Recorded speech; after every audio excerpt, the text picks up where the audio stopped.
नहीं बताएंगे। तो खूब प्रबंधन से अगर आप चलेंगे तो आपके कर्ज नहीं होगा, और कर्ज अगर हो गया ना तो वैसे तो कर्ज होने का कारण उत्तर और पूर्व में अगर शौचालय है तो आपके हमेशा कर्ज बना रहता है।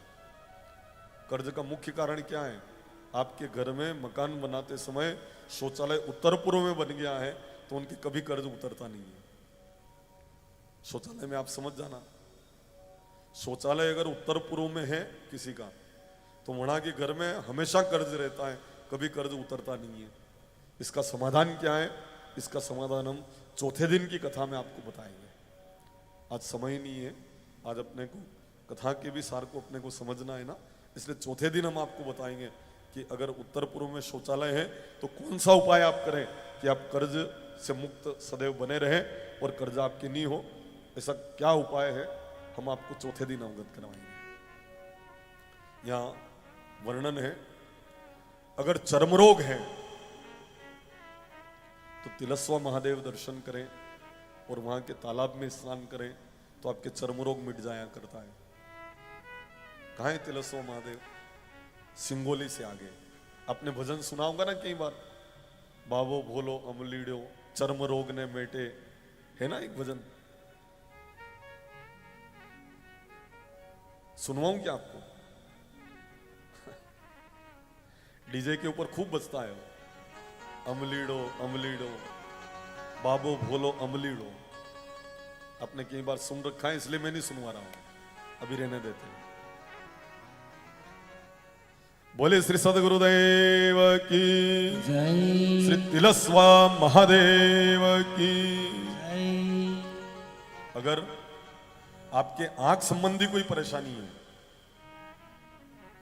और मेडिकल साइंस में डॉक्टरों के समझ में नहीं आ रहा है और आंख में कोई परेशानी है तो सुला बाबूजी रतनगढ़ से करीब करीब 8-10 किलोमीटर आगे घाटा चढ़ने के बाद एक स्थान है सुला बाबूजी का।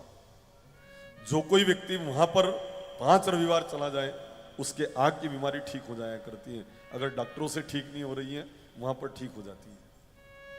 और इसका हम स्वयं प्रमाण है। मेरे पूज्य पिताजी, उनको आंखों में परेशानी आई, खूब इलाज करा लिया, आंखें ठीक नहीं हो रही थी।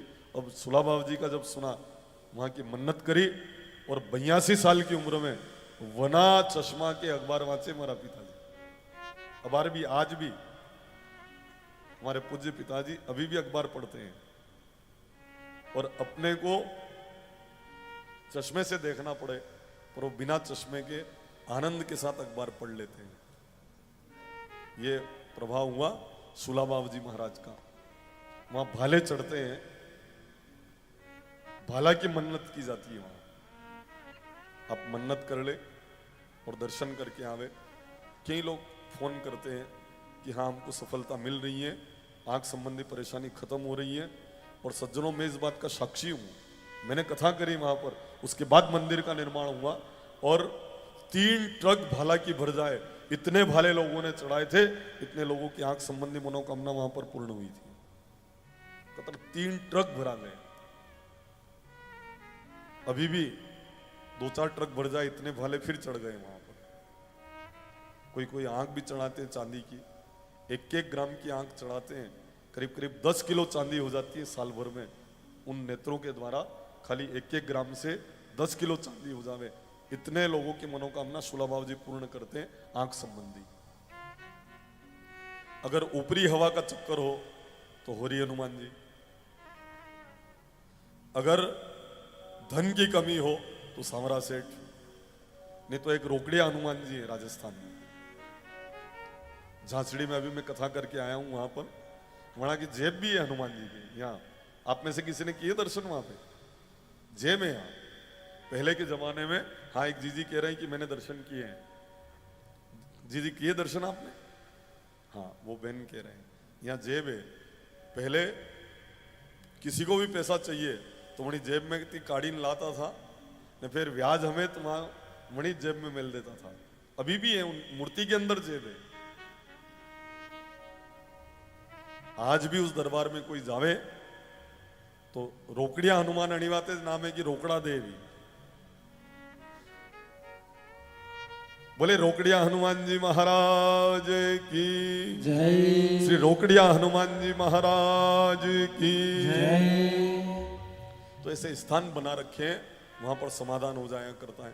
स्वप्नेश्वर महादेव बुरे स्वप्न आए दुष्प्रभाव समाप्त कर देते हैं। अगर कोई ऊपरी तंत्र मंत्र करता हो तो बगलामुखी आप चले जाओ, जितने भी तंत्र मंत्र लोग करते हैं सारे तंत्र मंत्र का समाधान श्री नलखेड़ा बगलामुखी माता के वहां पर हो जाया करता है। न्यायालय संबंधी विवाद चल रहा हो और कुछ भी करते मामले में बहुत उलझ गए हो और आपके पक्ष में निर्णय चाहिए तो बगलामुखी हवन करके आ जाओ, मुकदमा आप जीत जाओगे। वहां पर लाइन लगती है, सब बड़े बड़े मिनिस्टर, बड़े बड़े राजा महाराजा वहां पर हवन के लिए पधारते हैं और वहां उस दरबार में जो चला जाए निश्चित ही उसकी विजय हो जाया करती है। बोले बगलामुखी मात की जय जय हो माई की, तो कमी काई की नहीं साहब, जय हो माई की तो कमी काई की। और हे मां, हे भगवती भूलमती, बोले जगदम्बे मात की जय श्री जगदम्बे मात की जय जय।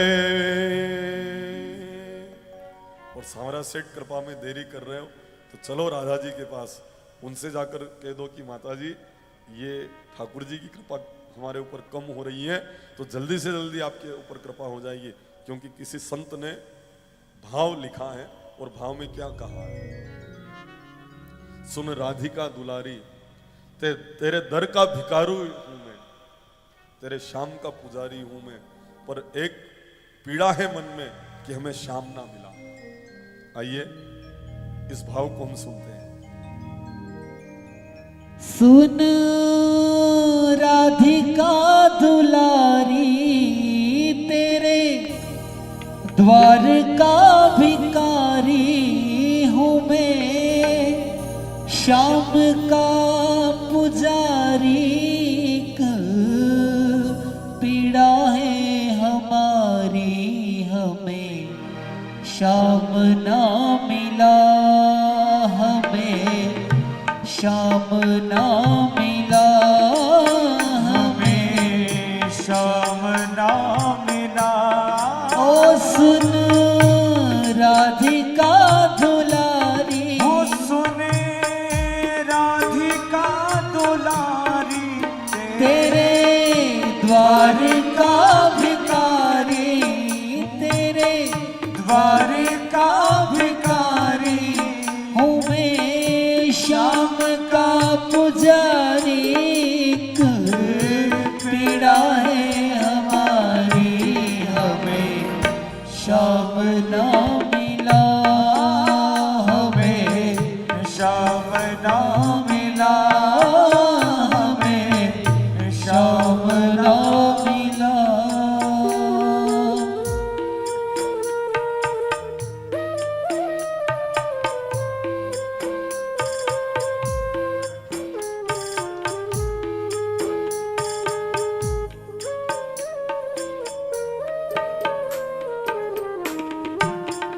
हम सोचते थे काना कहीं कुंजल में होगा, सोचते थे काना कहीं कुंजल में हो। अभी तो मिलन का हमने सुख नहीं भोगा,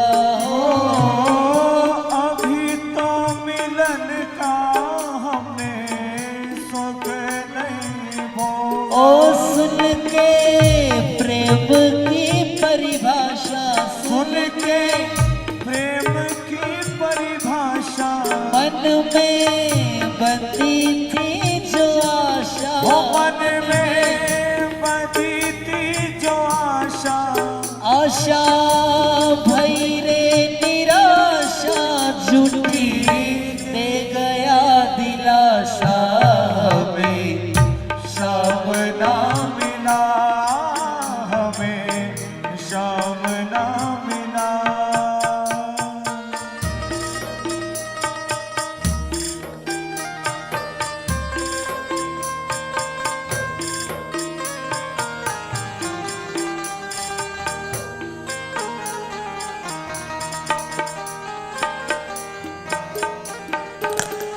देता है कनाई जिसे प्रेम की दिशाएं।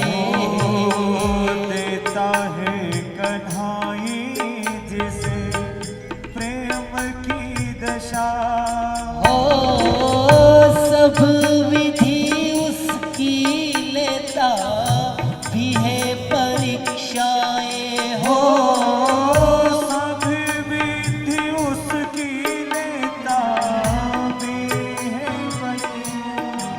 कभी निकट बुलाए, हो कभी निकट बुलाए, कभी दूरियां बढ़ाए, हो कभी दूरियां बढ़ाए, कभी हंसाए रुलाए। चलिया हाथ नहीं आए, हमें शाम ना मिला, हमें शाम ना मिला।